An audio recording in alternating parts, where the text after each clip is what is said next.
국가의 계절, 겨울인가요? 앞에 이게 국화가 참 이쁘게 놓여 있습니다. 두 사람이 꽃가게에 들어가서 꽃을 사다가 이런 논쟁이 붙었답니다. 꽃을 선물하는 사람이 기쁘냐, 꽃을 받는 사람이 기쁘냐. 두 사람이 서로 자기 의견을 주장하는데 끝이 나지 않습니다. 여러분, 꽃을 선물하는 사람이 기쁩니까? 받는 사람이 기쁩니까?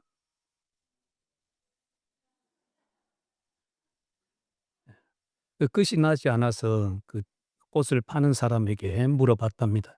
그랬더니 그 사람이 "꽃을 파는 사람이 기쁘죠." 이랬대요. 예. 자, 여러분도 꽃처럼 화사한 주일이 되었으면 좋겠습니다. 우리는 다시 사도행전으로 돌아가서 하나님의 말씀을 살펴보려고 합니다. 오순절에 성령의 충만함을 받았던 사도들은 성령이 말하게 하심을 따라서 담대히 주의 복음을 선포하게 되었죠. 초대교회의 선포의 내용은 예수 그리스도가 주 되신다고 하는 것이었습니다. 예수 그리스도가 십자가에 죽으시고 부활하시고 승천하셔서 하나님 보좌의 우편에 앉으신 주님이시다. 이게 초대교회가 선포했던 복음의 핵심 내용입니다. 이 복음을 선포했고 이 복음이 따라가는 곳에는 놀라운 기적들이 일어나게 되었죠.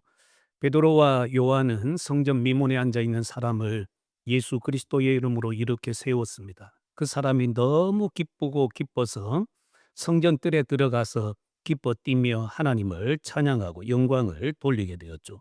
그때 성전에 많은 사람들이 몰려왔는데 그 몰려오는 사람들을 두고 사도 베드로는 복음 선포의 기회로 삼게 되었습니다. 성전에서 기도하러 오는 사람들, 제사하러 오는 사람들은 바른 복음을 듣고 구원을 받아야 하죠. 사도 베드로는 성전에 모인 사람들에게 모세가 말한 그리스도를 십자가에 못 박아 죽인 그 죄에 대해서 말씀을 했습니다. 유대인들과 지도자들은 예수님이 그리스도라는 것을 몰라서 이방인의 손을 빌려 죽였다라고 하죠. 그래서 여러분들이 무지해서 그랬기 때문에 그 죄를 회개하고 죄 사함을 받으라고 했습니다. 그럼에도 불구하고 무지해서 범한 죄도 회개하고 용서받아야 한다라는 걸 말씀했습니다.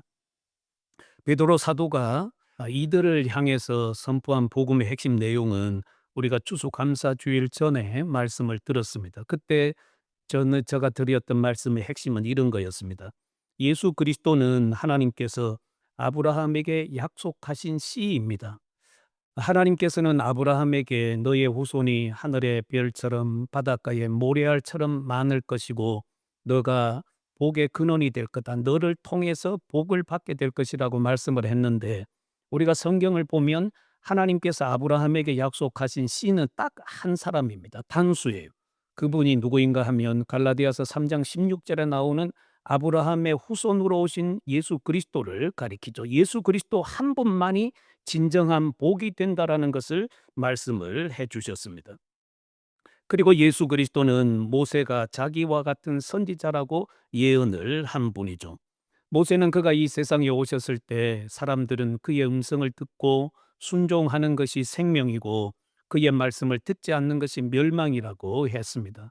그래서 베드로 사도는 모세가 신명기 15장에서 말씀했던 그 내용을 가져와서 바로 우리가 선포하는 예수 그리스도가 여러분의 생명이고 예수 그리스도를 믿지 않는 것이 멸망입니다. 이걸 선포하게 된 것이죠. 또 예수 그리스도는 사무엘 이후에 모든 선지자가 예언한 분입니다. 성경의 핵심도 예수 그리스도이시죠. 구약 성경은 선지자들을 통해서 예언하고 약속해 주셨던 그분이 오실 것을 말씀했고 신약은 구약에 예언된 그분이 오셔서 예언을 성취한 것에 대해서 말씀을 기록해 두었습니다. 예수님께서도 유대인들에게 말씀하기를 너희가 성경을 들고 있으면서 왜 나를 믿지 않니? 성경은 나에 대해서 기록하는 거야. 그래서 요한복음 3장 5장 39절에 보면 예수님께서 이 성경은 나에 대해서 기록한 것이라고 말씀을 했습니다. 성경대로 예수 그리스도는 이 세상에 오셔서 구원을 성취하시고 하늘에 오르셨죠. 예수님은 죽으시고 부활하여 영광의 자리로 올라가셨습니다. 베드로 사도는 일정 기간 동안 이 하늘이 예수 그리스도를 받아둘 것이라고 말씀을 했습니다. 예수님의 부활 승천과 그리스도가 재림하시기까지 하늘은 예수 그리스도를 받아두게 되죠. 그리고 성경의 약속대로 반드시 예수 그리스도가 다시 오실 것을 말씀을 했습니다. 그때 예수 그리스도를 구주로 믿은 자들은 생명의 부활로 나오지만 예수 그리스도를 믿지 않았던 사람들은 심판의 부활로 나와서 영원한 형벌을 받게 될 것을 말씀을 했습니다. 베드로 사도가 복음을 전파하고 거의 마무리되어 갈 무렵에 이 종교 지도자들이 나타나서 베드로와 요한을 붙잡게 되었죠. 사도들의 복음 전파는 이제부터 핍박과 도전에 직면하게 됩니다. 지금까지는 조용했는데 이제부터는 사도들이 복음을 증거하는 그것 때문에 많은 박해에 직면하게 되죠. 왜 이런 박해에 직면할까요? 사도들이 예수님 안에 죽은 자의 부활이 있다고 가르쳤기 때문입니다. 종교 지도자들은 예수님이 죽으시고 부활한 것과 그를 믿는 자에게 부활이 뒤따른다고 하는 이 복음을 전했을 때 몹시 불쾌하게 여겼다고 기록이 되어 있죠. 여기 시대에 따른 말은 막 이렇게 몸서리 치듯이 불쾌하게 여긴 것을 가리킵니다. 1절, 2절을 보면 사도들이 백성에게 말할 때에 제사장들과 성전 맡은 자와 사두개인들이 이르러 예수 안에 죽은 자의 부활이 있다고 백성을 가르치고 전함을 싫어하여. 여기 1절에 보면 제사장, 성전 맡은 자, 사두개인들이 등장을 합니다. 이들은 복음 전파를 방해했던 방해 세력들이었고 방해꾼들이었죠. 복음 전파를 방해하거나 막는 것은 그들이 사회적으로나 종교적으로 어떤 지위에 있다 할지라도 그들은 사탄의 도구라는 것을 부인할 수가 없습니다. 사도들을 잡으러 온 사람들이 누구인지 우리가 좀 간략하게 살펴보겠는데요. 거기에 보면 제사장들이 등장을 하죠. 당시 제사장들은 성전에서 모세의 율법을 준수하면서 제사와 예배 의식을 행했던 사람들이었습니다. 제사장들은 수가 아주 많았거든요. 그래서 이 제사장들은 당번제로 돌아갔는데 성경에 보면 제사장들은 24 반열이라고 했습니다. 그러니까 오늘날로 좀 표현을 해 본다면 24개 조, 24 개의 조가 일주일씩 성전에 와서 자기의 직무를 감당하고 집으로 가 쉬었다가 다시 자기 순번이 돌아오면 와서 이 제사장의 직무를 감당하는 거죠. 그러니까 24 조가 한 주씩 자기 조가 돌아오면 성전에 와서 섬기게 되었습니다. 당시에 제사장들이 예루살렘에 다 살 수가 없어서 예루살렘과 조금이라도 좀 가까운 동네인 여리고라고 하는 곳에 여기 제사장 마을이 있었다고 전해져 내려오죠. 이 여리고는 우리가 성경에 보면 선한 사마리아인의 비유를 든 그 배경이기도 합니다. 예루살렘에서 여리고로 내려가던 제사장이 강도 만난 사람을 외면하고 가버렸죠. 여러분, 예루살렘에서 여리고로 내려가고 있다라는 말은 이 제사장이 예루살렘에 왔다가 자기 순번에 따라 제사 직무를 감당하고 돌아가고 있구나, 이걸 딱 이해할 수가 있겠죠. 혹시라도 여리고에서 예루살렘으로 올라가다가 강도를 만난 사람을 보았다면 내가 저 피를 만지면 내가 지금 성전에 가서 제사를 드릴 수 없기 때문에 나 대신 누군가가 다른 사람이 가야 되는데 나 그것 때문에 피하여 갔다, 이러면 조금이라도 이해할 수가 있을 것 같아요. 그런데 지금 제사 직무를 마치고 내려가는 중에 부정케 되어도 강도 만난 사람 도와주고 피 흘린 사람 도와줘도 전혀 그 정결케 하는 기관이 충분히 있습니다. 아무런 문제가 되지 않아요. 그런데 이 사람은 강도 만난 자를 회피하고 그냥 지나가 버리게 된 것이죠. 예수님께서는 이것을 통해서 그 당시의 제사장들은 제사 의식과 예배 성전에서 이런 제사의 직무를 잘 감당해도 사실은 하나님을 향한 사랑과 이웃 사랑은 빠져 있었다라는 것을 보여주게 됩니다. 그래서 그 시대의 제사장들의 신앙이 어떤가를 우리는 이와 같은 비유들을 통해서 볼 수가 있습니다. 그렇다면 예수님 당시의 이 제사장들은 예수님을 잘 믿었을까요? 이들은 하나같이 이 메시아를 기다린다고 말했을 것입니다. 우리는 모세의 오경을 따라서 신실하게 하나님의 성전에서 제사를 드릴 뿐만 아니라 성도들에게도 하나님의 말씀을 가르치는 제사장들입니다. 우리가 왜 메시아를 기다리지 않겠어요? 우리는 그리스도가 오실 것을 분명히 믿고 있습니다. 뭐 이렇게 말했을 거예요. 그러나 나사렛에서 나온 예수님을 그리스도로 믿지 않았습니다. 그 촌동네에서 무슨 선한 사람이 나오겠다고, 거기서 선지자는 나올 수 없어. 이 나사렛에서 나온 예수님을 그리스도로 믿지 않았죠. 그러니까 이들은 진짜 그리스도를 믿지 않으면서 그리스도를 기다린다고 하는 사람들이었습니다. 무지에 휩싸인 사람들이었죠. 그리고 여기 보면 성전 맡은 자가 있습니다. 이들은 레위인들이었는데 본문에는 성전 경비대장이 등장을 하죠.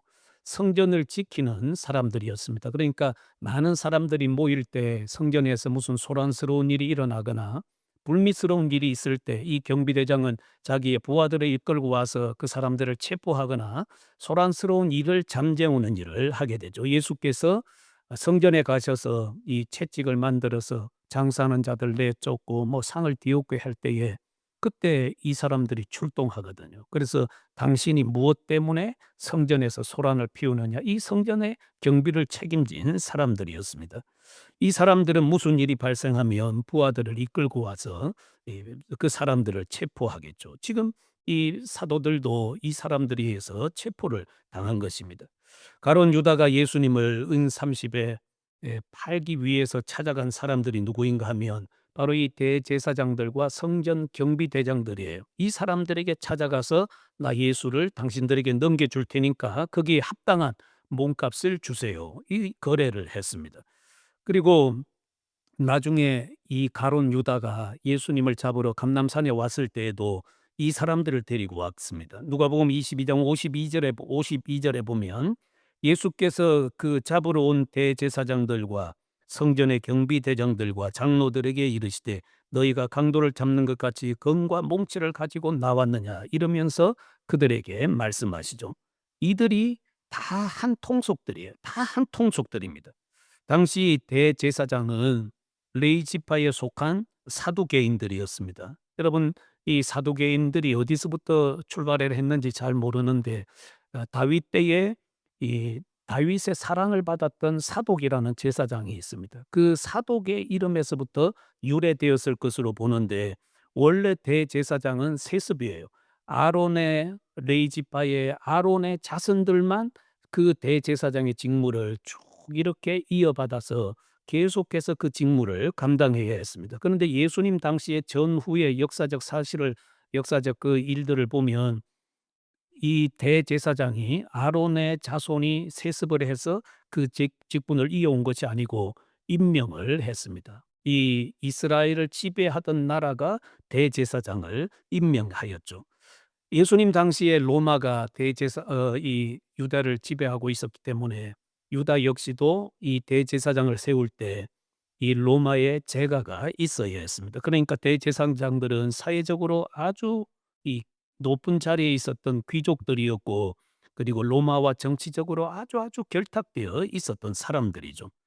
이들은 로마에 의해서 임명되기 때문에 이스라엘의 치안도 잘 담당해야 했었고 로마가 군대를 이끌고 출동하게 되는 이런 일이 일어나지 않도록 나라를 잘 다스려야만 했습니다. 그러니까 이 로마의 비위를 맞추기 위해서 그들을 기분 좋게 하기 위해서 행동하는 세속주의자들이었죠.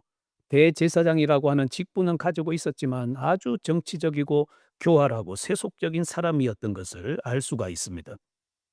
이 사람들은 자기의 지위를 지키기 위해서라면 정치적으로든지 종교적으로든지 어떤 일도 할 수 있는 사람들이었죠. 우리는 여기에 등장하는 사람들의 이 신앙관을 살펴보아야 되는데 여러분 사두개파는 모세의 오경만 믿고 천사나 부활이나 영적인 존재나 기적과 같은 것들은 믿지 않습니다. 그냥 모세의 오경만 믿는다고 말하죠. 사두개파에 속한 이 사두개인들도 바리새인들처럼 예수님께서 공생에 이제 마쳐갈 그 무렵에 예수님을 찾아와서 예수님이 말씀하시는 부활을 조롱하기 위해서 이런 질문을 하고 예수님을 곤란에 빠뜨리려고 했던 일이 있습니다. 마태복음 22장 23절부터 33절에 보면 부활이 없다 하는 사두개인들이 예수님이 말씀하시는 부활을 조롱하고 이 공경에 빠뜨리려고 질문하죠. 모세는 사람이 만일 자식이 없이 죽으면 그 동생이 형수에게 들어가서 그 형님을 대신해서 대를 이어주라고 했습니다. 상속자를 세우라는 거예요. 근데 우리 중에 칠 형제가 있었는데 그 첫째 맏형이 결혼을 하고 형수와 살다가 아기도 없이 그만 형님이 죽고 말았습니다. 그래서 둘째도 형수를 취했고 셋째도 취하고 넷째 계속해서 일곱째까지 다 취했는데 다 자식 없이 죽었습니다. 이 세상에서 일곱 형제가 이 여인을 다 아내로 취했는데 부활 때에는 누구의 아내가 됩니까? 이런 어리석은 질문을 하게 된 것이죠. 어 이들은 예수님이 말씀하는 부활을 믿지 않았기 때문에 부활을 조롱하기 위해서 이런 질문을 한 것입니다. 그때 예수님께서 "너희가 성경도 하나님의 능력도 알지 못함으로 오해했다. 이 바보들아. 너희가 모세오경을 들고 다니면서 그걸 믿는다고 하는데 그 모세오경에서 말하는 그 하나님의 말씀 부활을 다 말했는데 그것도 믿지 않아? 이 바보들아." 이렇게 말했을 거예요. 저 같으면 그렇게 했겠어요. '이 바보 같은 사람들아 왜 에 올무를 놓고 무시하고 조롱하려고 하느냐. 너희가 성경도 몰라서 이렇게 지금 어리석은 질문을 하고 있다.' 이렇게 말했을 것 같아요. 부활 때에는 장가도 시집도 가지 않고 하늘에 있는 천사와 같다고 했습니다. 신령한 몸을 가진 영적인 존재가 되는 것이죠. 예수님은 죽은 자의 부활에 대해서 하나님이 모세오경을 통해서 이미 말씀해 주셨다는 걸 그들에게 말씀하십니다. 너희가 모세의 그 가신 나무 떨기에 관한 글을 읽지 않았느냐? 하나님이 그 모세가 다가올 때에 모세에게 한 말 너희들 모르니? 하나님께서 모세에게 나는 아브라함의 하나님이요 이삭의 하나님이요 야곱의 하나님이요라고 한 것을 안 읽어봤냐? 물으셨습니다. 여러분 이 말씀은 믿음의 조상인 아브라함은 죽었지만 지금 살아 있다라는 거예요. 이삭이 이 땅에서 하나님을 믿고 떠났지만 살아 있다라는 거예요. 야곱이 하나님을 믿고 이 땅에서 떠났지만 지금 살아 있다라는 것입니다. 그래서 하나님은 죽은 자의 하나님이 아니고 산 자의 하나님이라고 말씀하죠. 우리도 이 땅을 살다가 언젠가는 죽어 이 땅을 떠나게 될 거예요. 그러나 우리 속에 있는 영혼은 죽지 않습니다. 그 영혼은 살아서 하나님 앞에 있는 거죠. 그래서 하나님은 산 자의 하나님이 되시는 것입니다. 이걸 그들은 믿지 않았던 것입니다. 예수님은 장차 부활 때에는 사람이 장가도 시집도 가지 않는다는 것을 분명하게 말씀을 하시죠. 이 땅에서의 부부가 천국에서의 부부는 아니라는 것입니다. 예수님은 이 말씀을 부활을 조롱하려고 하던 자들의 그 영적인 무지를 다 드러내심으로 그들을 부끄럽게 하셨죠. 이 사두개인들이 바로 이런 신앙을 갖고 있었기 때문에 예수님의 발목을 잡는 것은 너무나 당연했겠죠. 여러분 대제사장이 이 사두개파에 속해 있는데 대제사장이 이런 신앙관을 갖고 있으니 올바른 사람이었겠어요? 대제사장 가야바를 여러분이 한번 보세요. 예수님을 십자가에 못 박은 사람이 대제사장 가야바인데 예수님이 나사로를 살린 이후에 많은 유대인들이 예수님을 따르게 됐습니다. 이것이 이 종교 지도자들에게는 아주 못마땅하게 여겨졌고 이 유대인들이 점점 예수를 따라가게 되니까 이게 큰 문제거든요. 그래서 대제사장 가야바가 이 종교 지도자들의 모임인 그 최고의 의결 기관이었던 사내들인을 소집합니다. 그 사내들인을 소집하고 거기서 불쾌감을 드러내죠. 아니 나라가 이 지경이 되도록 당신들은 무엇을 합니까? 당신들이 이 나라의 지도자들 아니에요? 지금 예수라고 하는 이 사람이 지금 기적을 행하고 다니면서 많은 사람들을 이끌고 다니는데 지금 유대인들이 다 믿게 생겼어요. 이 상황을 가만히 두고만 보고 있을 겁니까? 이처럼 어리석습니까? 그러면서 이 예수님을 정치적으로 이용을 하게 됩니다. 그래서 가야바가 예수 하나 죽이면 깨끗하게 끝나버릴 일을 이렇게도 골머리를 앓고 있습니까? 그 사람 죽여서 깨끗하게 좀 정리해 버립시다. 이렇게 결론을 내리는 거죠. 예수를 가만히 둔다면 모든 사람이 그를 믿을 것이고 로마인들이 와서 우리 땅과 민족을 빼앗아 갈 것이라고 이걸 정치적으로 바꿔요. 예수님이 언제 민족에 대해서 총칼을 겨누었습니까? 유대인들을 선동해서 언제 로마 제국에 대해서 혁명 운동을 하자고 예수님이 사람들을 부추겼습니까? 그렇게 하지 않았거든요. 그런데 이 가야바라고 하는 사람이 예수님이 행하고 계시는 이 하나님 나라의 구원 운동을 정치 운동으로 바꿔서 이 로마가 이 땅에 들어와서 우리를 짓밟기 전에 예수 하나 죽여서 깨끗이 제거하자고 했습니다. 예수님은 죄와 사망의 권세 아래 놓여 있는 사람들을 그것으로부터 자유케 하여 새 생명을 주고 하나님 백성 삼기 위해서 하나님 나라의 운동을 지금 하고 계시는 거죠. 그런데 예수님이 사람을 이끌고 로마로부터 민족을 해방시킬 자인 것처럼 이렇게 말한 것입니다. 만일 이런 운동을 하게 된다면 대제사장은 로마로부터 파면을 당할 수도 있거든요. 당신들 내가 그 자리에 앉혀놓고 나라 치안도 좀 잘 담당하고 로마에 대항해서 이런 소동 일어나지 않도록 당신들에게 그런 권위까지 다 줬는데 당신들이 지금 뭐 하고 있냐? 당신들 이렇게 한다면 내가 다시 다른 사람을 대제사장으로 임명할 거야. 이러면 자기 자리 날아가잖아요. 그러니까 이런 일이 일어날 것처럼 꾸며서 예수님을 십자가에 못 박은 것입니다. 그러니까 이들은 스스로 하나님의 자녀라고 말할 뿐 진짜 하나님의 자녀들이 아닌 것이죠. 그들은 거룩한 종교적인 직분을 가진 종교인에 불과했던 것을 알게 됩니다. 이들 역시도 예수 그리스도의 바른 복음을 듣고 돌아와야 할 사람들이죠. 여러분이 잘 아시는 것처럼 종교는 사람을 구원하지 못합니다. 하나님은 죄인을 찾아오셨잖아요. 세상의 종교는 죄인을 찾아가지 않습니다. 너희들 스스로도 구원받을 수 있는 길이 있다라는 걸 그들은 말하며 사람에게 구원이 있다라고 가르치는 이런 일들을 하게 되죠. 그러나 성경은 하나님이 찾아오지 않으시면 그 누구도 구원받을 수 없다라는 것을 말씀을 했습니다. 이것이 바로 예수 그리스도 안에 있는 구원의 진리이죠. 여러분 사람의 영혼을 도둑질하고 죽이는 것이 바로 오늘날 우리 주변에 많이 널려 있는 종교들이에요. 그 종교들이 행하는 행태를 보면 구원이 사람에게 있다고 가르치거든요. 당신들이 어느에 뭐에 포함되려고 하면 당신들이 최선을 다해서 거기에 들어가도록 애를 써라. 그래서 인간의 노력이 구원을 이룰 것처럼 말하면서 인간의 영혼을 도둑질해가는 사탄의 종들이에요. 그걸 우리가 잘 볼 수 있어야 됩니다. 성경은 말씀을 드린 것처럼 어느 한 곳도 우리의 노력으로 구원을 받을 수 있다고 말하지 않습니다. 사람의 노력으로 구원을 받을 수 없다라는 것을 말씀하기 위해서 그 하나님의 구원이 전적인 하나님의 은혜라고 말하죠. 거기에는 인간의 선이나 어떤 공로도 포함되어 있지 않다라는 걸 성경은 말씀을 하고 있습니다.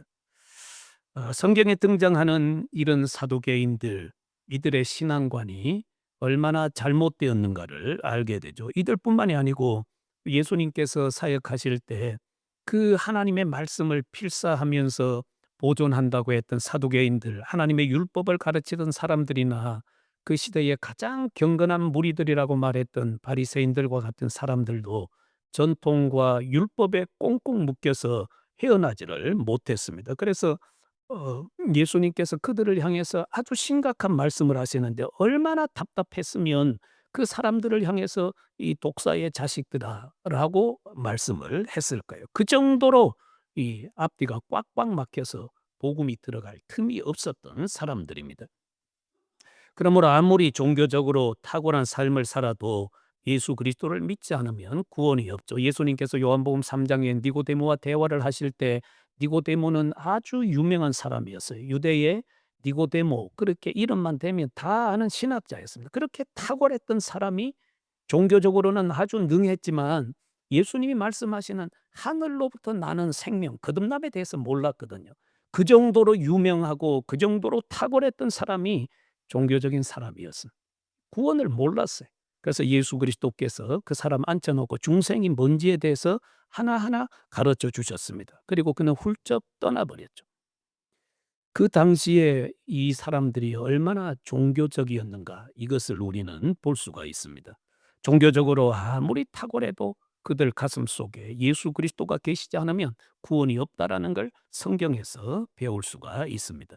다시 이제 본문으로 돌아가 보면 복음을 전하던 베드로와 요한은 이 자신들에게 찾아온 제사장들과 성정 경비대장, 사두개인들에 의해서 체포를 당하게 되죠. 그리고 그때가 이제 날이 어두워졌기 때문에 그들은 신문하지 못하고 이 제자들, 사도들을 감옥에 가두었습니다.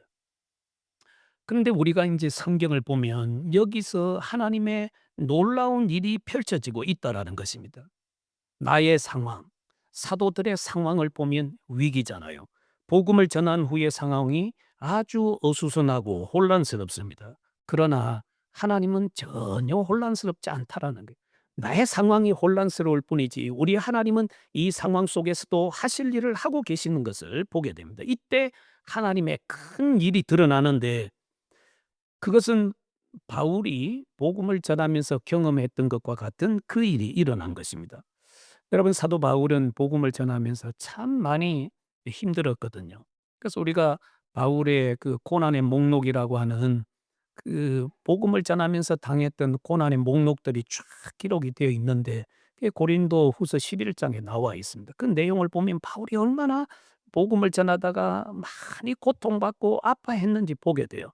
루스드라에 가서 복음 전하다가 거기서 돌에 맞아 죽은 자처럼 되었고 데살로니가에서 고린도에서 뭐 얼마나 많이 고통을 당했어요. 수없이 많은 고통을 당했거든요. 갇히기도 하고 두들겨 맞기도 하고 길의 위험, 강도의 위험, 바다의 위험, 강의 위험, 길의 위험 많은 고통을 당했는데 그가 이런 고통을 당하면서 느낀 하나님의 놀라운 일이 하나 있었습니다. 그게 뭔가 하면 디모데후서 2장 9절에 이렇게 기록을 했습니다. 복음으로 말미암아 내가 죄인과 같이 매이는 데까지 고난을 받았으나 얼마나 많이 고난받았어요. 그런데 하나님의 말씀은 매이지 아니하니라. 아무리 바울을 두들겨 패고 감옥에 가두고 그를 뭐 이렇게 억압하고 고통스럽게 해도 하나님의 복음이 감옥에 갇힌 일은 한 번도 없대요. 그런 상황 속에서도 하나님이 하실 일을 하셔서 생명을 구원하는 일을 하셨다라는 데 있습니다.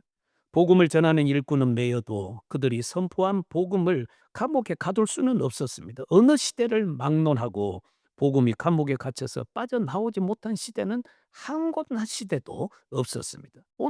오늘날에도 이 말씀은 진리이죠. 여러분 하나님이 하시는 일이 얼마나 놀라운지 보십시오. 복음 전파를 방해하는 사탄의 위협이 있지만 성령의 역사는 계속되고 있다라는 걸 보게 됩니다. 전쟁 중에도 구원받고 돌아오고 기근과 많은 고통이 몰려오는 그 시대에도 복음을 듣고 돌아오는 사람들은 늘 있었다는 걸 알 수가 있습니다. 여러분 여기에 보면 이런 상황, 사도들이 붙잡혀간 상황에서 5천 명이 이 5천 명이나 되었다. 구원받은 남자의 수가 5천 명이나 되었다고 말씀을 하죠. 하나님이 사람을 구원하실 때 사람의 위협이 하나님의 구원을 가로막지 못한 것을 보게 됩니다. 두 사도가 체포되었음에도 불구하고 복음을 들은 많은 사람들이 그리스도를 믿고 돌아왔죠. 그래서 여기 4절의 말씀은 남자의 수가 약 5천이나 되었다고 했는데 이 말은 베드로가 복음을 전했을 때에 거기서 5천 명이 회개하고 돌아왔다는 이런 말이라기보다는 오순절에 베드로가 설교했을 때 이미 3천 명이 구원받고 돌아왔습니다. 거기에 더해져서 지금 구원받고 돌아온 수가 5천 명이 되었다. 이렇게 해석을 하기도 하죠. 다시 우리는 이 베드로가 설교했을 때 이 많은 수가 더해졌다라는 것을 눈여겨볼 필요가 있는데 성경은 처음에 오순절에 성령을 받았던 성도의 무리가 약 120명쯤 됐거든요. 예수님의 부활을 목격한 사람들이 500여 형제쯤 되었습니다. 그리고 거기에 오지 않았던 성도들도 있었겠죠. 성도들 불과 세어봐야 얼마 안 돼요. 그 적은 수가 시작한 교회가 성령의 일하심에 따라 3천 명으로 늘어나고 5천 명이 되었고 그 다음에 우리가 성경을 읽다 보면 여기서 제자들을 박해했던 제사장의 무리도 예수 그리스도의 복음에 무릎을 꿇고 돌아와 서다한 무리가 믿게 되었다라는 것을 이 사도행전이 증언을 하고 있습니다. 그러니까 처음에 예수님을 믿고 돌아와 교회가 어떻게 확장되어 갔는가에 하는 거를 알려주는 데 있어서 숫자는 중요했습니다. 그러나 그 이후부터는 성경의 숫자를 말해주지 않습니다. 여러분 여기에 보면 우리의 성령께서 행하신 일이 얼마나 놀라운지 보게 되죠.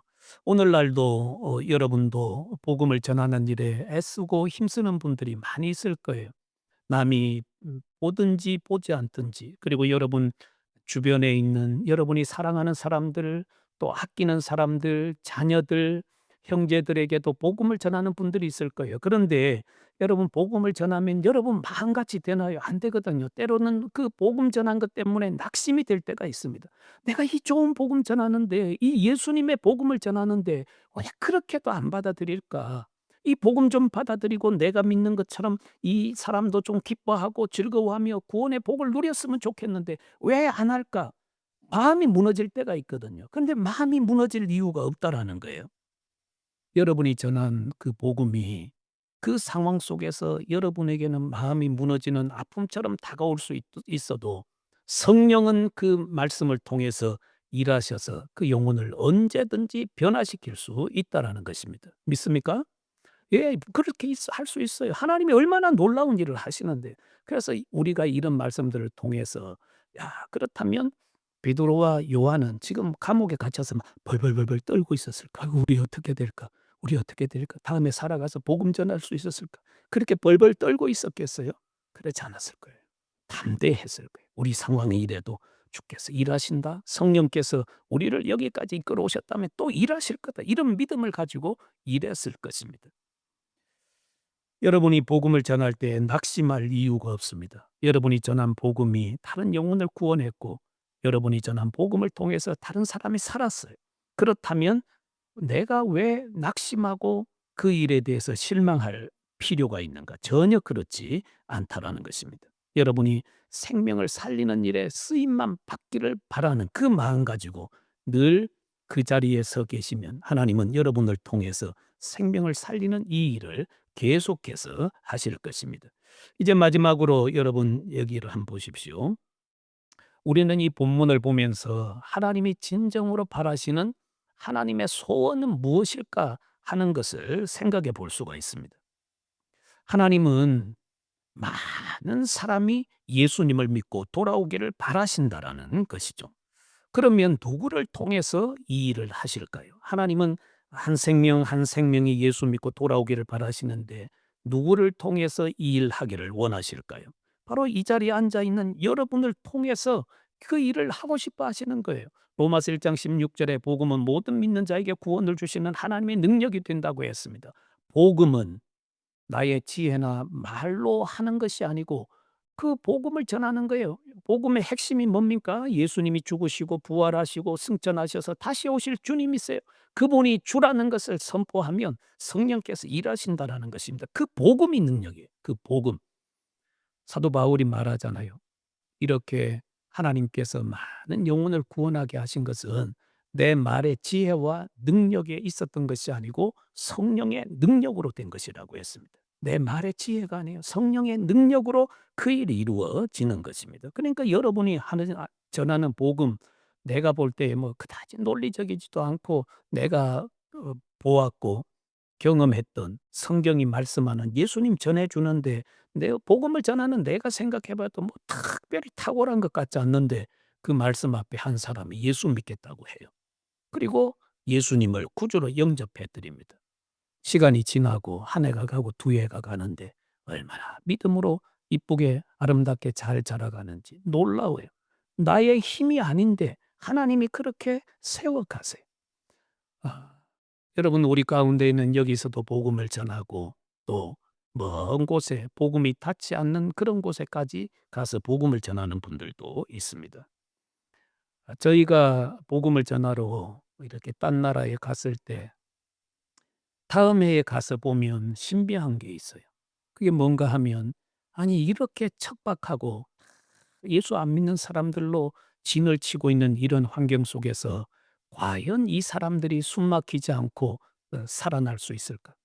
그런 염려가 있거든요. 그런데 다음 해에 가보면 믿음이 자라 있는 것을 발견합니다. 모든 사람이 다 그런 것은 아니지만 예수님을 믿겠다고 한 사람들 가운데 그 척박한 땅, 모진 그 정말 이게 돌자갈 정도만 굴러다니는 땅처럼 척박하거든요. 주변에 한 사람도 도울 사람이 없는 것과 같은 그런 땅에서도 예수님께서 그 영혼들을 붙들고 계시는 것을 볼 수가 있습니다. 그러니까 하나님이 하시는 거예요. 우리를 통해서 일하시지만 그 영혼을 자라게 하시고 살리시는 분은 전능하신 하나님이십니다.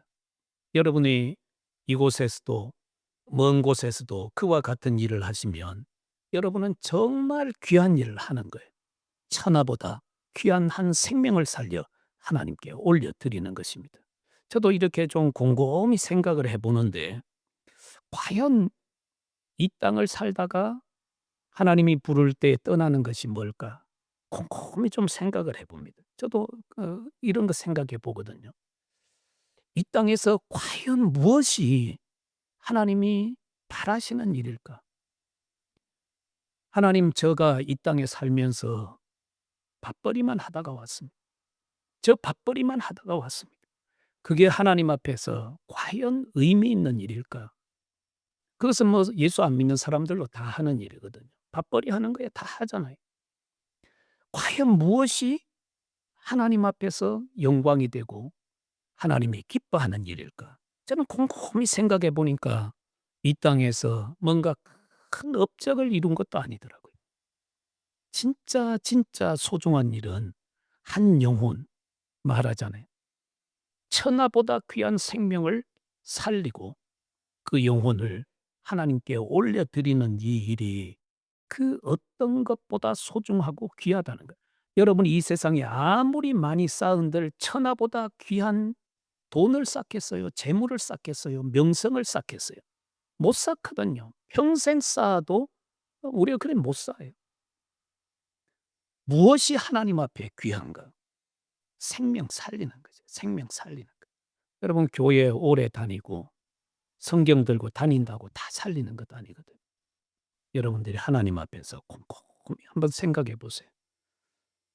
하나님께서 여러분의 인생을 하나님의 저울 위에 나의 인생을 저울 위에 올려놓고 다실 때 하나님께로 기울이지는 인생인가 아니면 내게로 기울여지는 인생인가 곰곰이 생각해 보세요. 하나님이 기뻐하시는 일이 과연 무엇인가를 깊이 생각하시고 그 일에 여러분의 삶이 소중하게 드려지기를 바라겠습니다. 천하보다 귀한 생명 살리는 것이 가장 귀하고 다니엘이 말씀하고 있는 것처럼 하늘의 별처럼 빛나는 인생, 하나님이 그를 하늘의 별처럼 존귀하게 여기시고 그를 높여주시는 일이 뭘까? 영혼 구원한 거예요. 영혼 구원. 영혼 구원. 그것이 얼마나 소중한 일인가를 다시 한번 되새기시고 여러분이 복음을 전할 때 용기 잃지 말고 담대히 전하시고 받아들이지 않아도 지금이 아니어도 때가 온다라는 걸 기억하고 담대하게 복음을 전하는 여러분 되시길 바라겠습니다. 기도하겠습니다.